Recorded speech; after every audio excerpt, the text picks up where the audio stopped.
Welcome back to Sudheesh tech school. ఈ రోజు మనం ఈ వీడియోలో డిస్కస్ చేయబోయే టాపిక్ వచ్చేసి ఊప్స్ కాన్సెప్ట్ లో one of the topic polymorphism. So ఈ పాలిమార్ఫిజం అనే టాపిక్ గురించి డిస్కస్ చేద్దాం. బిఫోర్ దట్ అసలు మనకి ఊప్స్ కాన్సెప్ట్ లో ఎన్ని ప్రిన్సిపల్స్ ఉన్నాయి, సో అవేంటో ఒకసారి రివైజ్ చేద్దాం. సో ఫస్ట్ ప్రిన్సిపల్ వచ్చేసరికి object, second one class, third one inheritance, fourth one polymorphism, fifth one abstraction and sixth one encapsulation అనమాట. Okay right. మొత్తం మనకి 6 ప్రిన్సిపల్స్ అనేవి ఉన్నాయి ఈ ఊప్స్ కాన్సెప్ట్ లో. సో మనం అయితే ఆల్రెడీ 3 కవర్ చేసాం.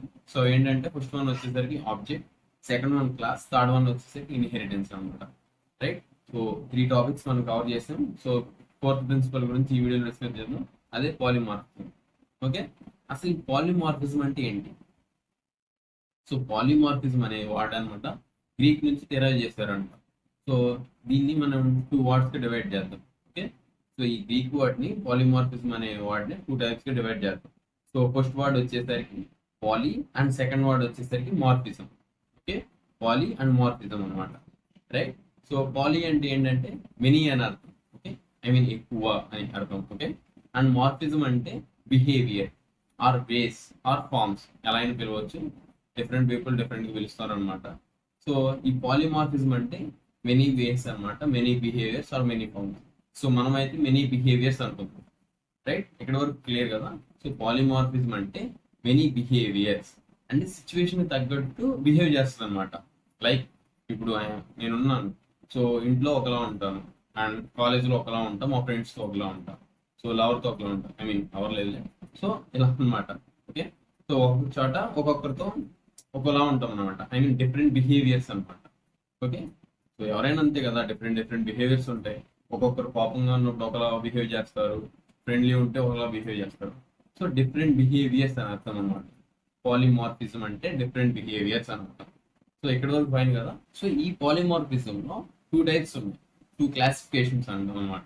సో ఫస్ట్ వన్ వచ్చేసరికి compile time polymorphism. Okay, second one వచ్చేసరికి రన్ టైమ్ పాలిమార్ఫిజం. ఓకే, ఇక్కడ వరకు అర్థమైంది కదా? సో మరి కంపైల్ టైమ్ పాలిమార్ఫిజం అంటే ఏంటి అండ్ రన్ టైమ్ పాలిమార్ఫిజం ఏంటంటే చెప్తాను చూడండి. సో డెఫినేషన్ చాలా చాలా ఈజీగా ఉంటాయి చూడండి. ఫస్ట్ వన్ అయితే మనం కంపైల్ టైం చూద్దాం. సో ఫస్ట్ వన్ వచ్చేసరికి the behaviour which is defined at compile time is called compile time polymorphism. Okay, so ఏదైతే బిహేవియర్ మనకి కంపైల్ టైం దగ్గర డిఫైన్ చేస్తామో దాన్ని మనం కంపైల్ టైం పాలిమార్ఫిజం అంటాం.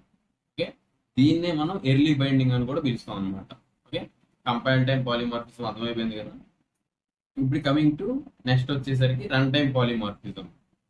సో ఈ రన్ టైం పాలిమార్ఫిజం కూడా సేమ్ ఉంటుంది. సో ఇదేంటంటే the behaviour which is defined at the run time polymorphism. So ఏదైతే బిహేవియర్ రన్ టైం దగ్గర డిఫైన్ చేస్తామో దాన్ని రన్ టైం పాలిమార్ఫిజం అని అంటాం. ఓకే, సో అర్థమైంది కదా? 2 టైప్స్ ఉన్నాయి. 2 టైప్స్ లో ఫస్ట్ వన్ వచ్చేసరికి మనకి compile time polymorphism and second one వచ్చేసరికి రన్ టైం పాలిమార్ఫిజం. సో ఈ రెండింటికి డెఫినేషన్స్ కూడా ఇచ్చాను. సో ఇంకేంటంటే ఇవి ఇక్కడ మీకు స్లైడ్స్ లో వస్తాయి అనమాట, చూడండి పైన. ఇంకా డెఫినేషన్స్ ఈజీగా ఉంటాయి. ఓకే, సో అర్థమైంది కదా? సో ఫస్ట్ వన్ అయితే మనకి కంపైల్ టైం పాలిమార్ఫిజం అనమాట. సో దీని ఎగ్జాంపుల్ చూద్దాం. అండ్ రన్ టైం పాలిమార్ఫిజం కూడా, దీనికి కూడా ఎగ్జాంపుల్ చూద్దాం అనమాట. సో ఈ ఫస్ట్ వన్ వచ్చేసి ఈ కంపైల్ టైం పాలిమార్ఫిజం లో వన్ ఆఫ్ ద టాపిక్ వచ్చేసరికి ఓవర్లోడింగ్ అనమాట. ఓకే, అండ్ అనదర్ వన్ వచ్చేసరికి రన్ టైంలో వచ్చేసరికి ఓవర్లోడింగ్ ఉంటుంది. ఓకే, అర్థమైంది కదా? కంపైల్ టైంలో ఉండేది మనకి over loading. Okay, and run టైంలో ఉండేది ఓవర్ రైడింగ్. డిఫరెన్స్ అర్థం చేసుకోండి. కంపైల్ టైంలో ఉండేది ఓవర్ లోడింగ్ అండ్ రన్ టైంలో ఉండేది ఓవర్ రైడింగ్. ఓకే, అర్థమైంది కదా? ఓవర్ లోడింగ్, ఓవర్ రైడింగ్ ఒకటి కంపైల్ దాంట్లో ఉంటుంది అండ్ ఇంకోటి రన్ టైంలో ఉంటుంది. సో ఇక్కడ వరకు క్లియర్ కదా? సో మనం అయితే ఇప్పుడు ఓవర్లోడింగ్ గురించి డిస్కస్ చేద్దాం. సో ఓవర్లోడింగ్ ఎగ్జాంపుల్స్ ఏంటో చూద్దాం అండ్ ఓవర్ రైడింగ్ కూడా ఎగ్జాంపుల్స్ చూద్దాం. Going to VS code. So చెప్పాను కదా మనకి ఇప్పుడు మెథడ్ ఓవర్లోడింగ్ ఉంది కదా. సో ఈ మెథడ్ ఓవర్లోడింగ్ అనేది compile time polymorphism one of the part అనమాట. రైట్. సో మనకి ఏంటంటే పాలిమార్ఫిజంలో 2 టైప్స్ చెప్పాను. సో ఫస్ట్ వచ్చేసరికి compile time polymorphism and second వచ్చేసరికి run time polymorphism. Right. So ఈ ఓవర్లోడింగ్ అనేది కంపైల్ టైం పాలిమార్ఫిజం లో ఒక పార్ట్ అనమాట. అండ్ ఓవర్ రైడింగ్ అనేది ఇంకోటి ఉంటుంది టాపిక్. సో అదేంటంటే రన్ టైం పాలిమార్ఫిజం ఒక టాపిక్ అన్నమాట. ఓకే, క్లియర్ కదా. సో ఇప్పుడు మనం ఇక్కడైతే ఈ part లో ఏంటంటే మనం మెథడ్ ఓవర్లోడింగ్ గురించి మాట్లాడుకుందాం.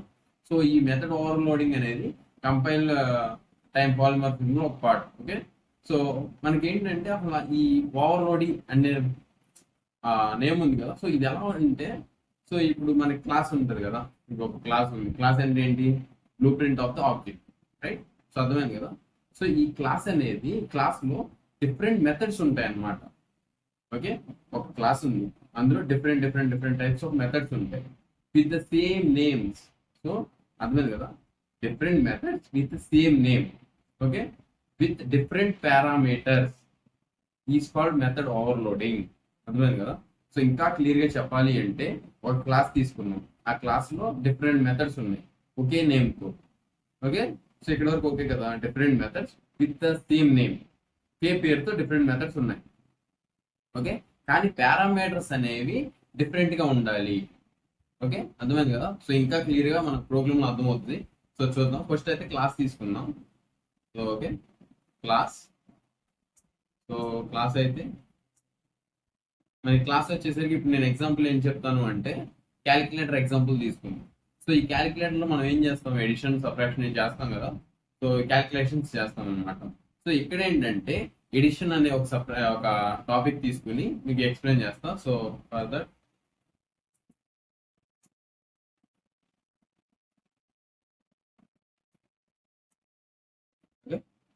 క్యాలిక్యులేటర్. సో ఇక్కడ ఏంటంటే మనకి క్లాస్ నేమ్ వచ్చేసరికి క్యాలిక్యులేటర్ అన్నమాట. ఓకే, క్లాస్ నేమ్ వచ్చేసి క్యాలిక్యులేటర్. సో ఇప్పుడు ఏంటంటే ఇంట్ యాడ్. సో ఇంట్ యాడ్ అనేది ఒక మెథడ్. ఓకే, ఇది ఒక యాడ్ అనేది ఒక నేమ్, గుర్తుంచుకోండి. ఇంట్ యాడ్ అనేది ఒక నేమ్. ఓకే, ఇంట్ యాడ్ యాడ్ ఇంట్ s1 కామా ఇంట్ s2. Okay, so right. So చూడండి, మనకి ఏంటంటే ఇంట్ యాడ్ అనేది ఒక మెథడ్ అన్నమాట. ఓకే, అండ్ ఇంట్ s1 s2 అనేవి పారామీటర్స్. అర్థమైంది కదా. సో క్యాలిక్యులేటర్ అనేది క్లాస్ నేమ్, ఇంట్ యాడ్ అనేది మనకి ఒక method with the name of add, and ఈ ఇంట్ s1 s2 అనేవి పారామీటర్స్ అన్నమాట. s1 అండ్ s2 ఉంది కదా, ఈ పారామీటర్స్. రిటర్న్. సో ఈ రిటర్న్ లో ఏముండాలంటే ఎడిషన్ జరగాలి. సో యాడ్ అంటున్నాం కదా, సో s1 ప్లస్ s2 అనమాట. So giving s1 plus s2, sorry s2. Okay, అర్థమైంది కదా. సో ఫస్ట్ అయితే నేను క్లాస్ నేమ్ ఇచ్చాను అండ్ మెథడ్ ఇచ్చాను. పారామీటర్స్ కౌంట్ చేయండి. ఇక్కడ s1 s2, సో రెండు పారామీటర్స్ ఉన్నాయి, రైట్. అండ్ నెక్స్ట్ రిటర్న్ ఇచ్చాను. ఏదైతే ఎడిషన్ జరిగినప్పుడు మనకి ఇక్కడ స్టోర్ అవుతుంది అనమాట value. Now coming to another one, same అనమాట, ఇంట్ యాడ్. సో చెప్పాను కదా, same methods with the name, with the same name, different methods with the same name అన్నమాట. ఓకే, సో ఇక్కడ ఏంటి, ఇది ఒక మెథడ్ అండ్ ఇది ఇంకొక method. Okay, so before that ఇక్కడ మనం ఆల్రెడీ ఒకసారి ప్రింట్ చేసుకుందాం. సో ఇది ప్రింట్ చేయాలంటే మనం ఇక్కడ క్లాస్ నేమ్ ఇవ్వాలి, class test overloading. Okay, and main method ఇచ్చేద్దాం. సో ఈ మెయిన్ మెథడ్ వచ్చేసరికి ఎంట్రీ పాయింట్ అనమాట జావా అప్లికేషన్కి. సో ఇక్కడ ఏం ప్రింట్ చేద్దాం అంటే, ఆబ్జెక్ట్ ఇచ్చేద్దాం, calculator c is equal to new calculator, right. So new object కూడా వచ్చేసాం అనమాట. సో ఇప్పుడు ప్రింట్ స్టేట్మెంట్ ఇచ్చేద్దాం, అండ్ అదే ప్రింట్ స్టేట్మెంట్ లో మనం ఏదైతే ప్రింట్ చేయాలో అది ఇచ్చేద్దాం. సో సి డాట్ మనకి ఉంది. ఓకే, ఇక్కడ ఏదైతే పారామీటర్ ఇచ్చాం కదా s1 s2, సో ఇక్కడ వాటికి వాల్యూస్ ఇస్తున్నాను అనమాట. ఓకే, చూడండి క్లారిటీగా. సో వాల్యూస్ వచ్చేసరికి your wish, for example values 4 and 6 ఇచ్చాను. సో రన్ చేసి చూద్దాం ఒకసారి. సో రన్ చేసి చూస్తే 4 + 6 10 వచ్చింది, మనకు అవుట్పుట్ అనేది వచ్చింది.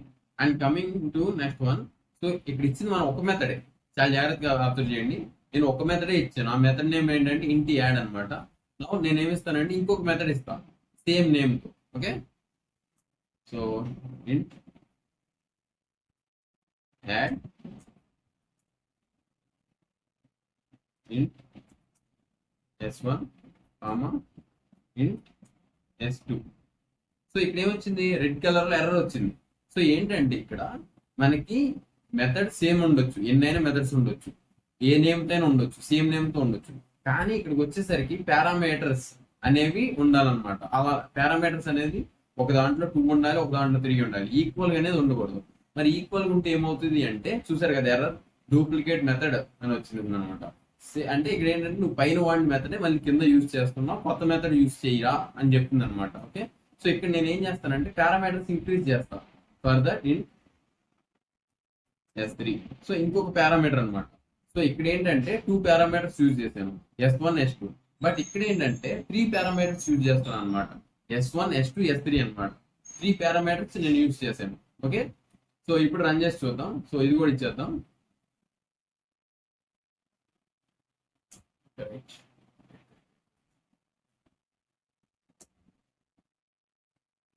రిటర్న్, ఇది కూడా రిటర్న్ ఇచ్చేద్దాం. Return s1 plus s2 plus s3. Okay, so return ఇచ్చేసాం. ఇక్కడ ప్రింట్ స్టేట్మెంట్ ఇచ్చేద్దాం.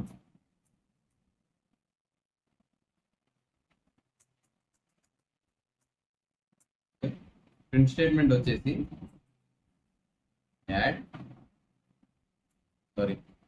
C dot. సో ఇక్కడ ఏంటంటే మనకి చూడండి, మనం ఎన్నైతే ఈ మెథడ్ సిస్టమ్ అన్న వస్తాయి. సో ఇది ఆల్రెడీ మనం యూజ్ చేసాం s1 అండ్ s2 అనేది. సో ఇప్పుడు ఇది యూజ్ చేద్దాం.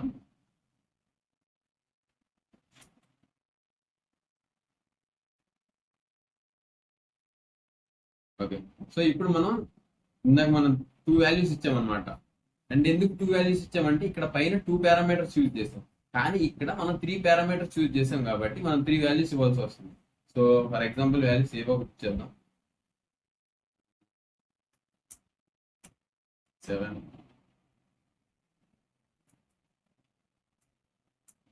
8. ఓకే, సో ఇప్పుడు రన్ చేసి చూద్దాం. సో రన్ చేసినట్లయితే మనకు 19 అది వచ్చింది అనమాట. సో ఇక్కడ మీకు ఏమర్థమైంది, మెథడ్స్ ఎన్నైనా ఉండొచ్చు, అది ఏ నేమ్తో అయినా ఉండొచ్చు, సేమ్ నేమ్తో ఉందా డిఫరెంట్ నేమ్తో ఉందో మనకు అనవసరం.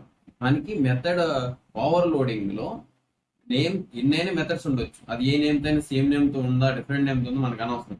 బట్ పారామీటర్స్కి వచ్చేసరికి సేమ్ పారామీటర్స్ ఉండకూడదు. ఓకే, సో ఇక్కడ ఏంటంటే చూడండి 2 పారామీటర్స్ ఉన్నాయి, ఇంట్ s1 s2 ఉంది, కానీ ఇక్కడికి వచ్చేసరికి ఇంట్ s1 s2 s3. So 3 parameters ఉన్నాయన్నమాట. ఓకే, అర్థమైంది కదా, పై దాంట్లో 2 ఉన్నాయి, కింద దాంట్లో 3 ఉన్నాయి. ఇప్పుడు నేను ఏం చేస్తానంటే దీన్ని మళ్ళీ నేను కాపీ చేసి Ctrl+C. So what I'm going to do is pasting. So నేను పేస్ట్ చేశాను. సో ఏమొచ్చింది, ఎర్రర్ వచ్చింది. ఎర్రర్ ఎందుకు వచ్చిందంటే ఇక్కడ 3 పారామీటర్స్ ఉన్నాయి, ఇక్కడ 3 పారామీటర్స్ ఉన్నాయి. సో ఇది ఎర్రర్ వచ్చింది. సో నేను ఇప్పుడు ఏం చేస్తానంటే ఈ ఇంటి టైప్ ఉంది కదా, ఇంటి టైప్ మారుస్తాను అనమాట. ఇంటి టైప్ మార్చి డబల్ అనే టైప్ ఇచ్చాను. సో ఇక్కడ డబల్ అనే టైప్ ఇచ్చినప్పుడు మనకి ఇక్కడ ఎర్రర్ వస్తుంది. సో దట్ ఏం చేస్తానంటే, సో ఇక్కడ కూడా నేను డబల్ అని ఇస్తాను అనమాట. ఓకే, సో ఇక్కడ మనకి ఎర్రర్ అనేది రాలేదు. ఓకే, సో ఇప్పుడు మళ్ళీ దీనికి కూడా ఇంకో ప్రింట్ స్టేట్మెంట్ ఇచ్చేద్దాం. C.end. సో ఇవో డిఫరెంట్ వాల్యూస్ ఇచ్చేద్దాం.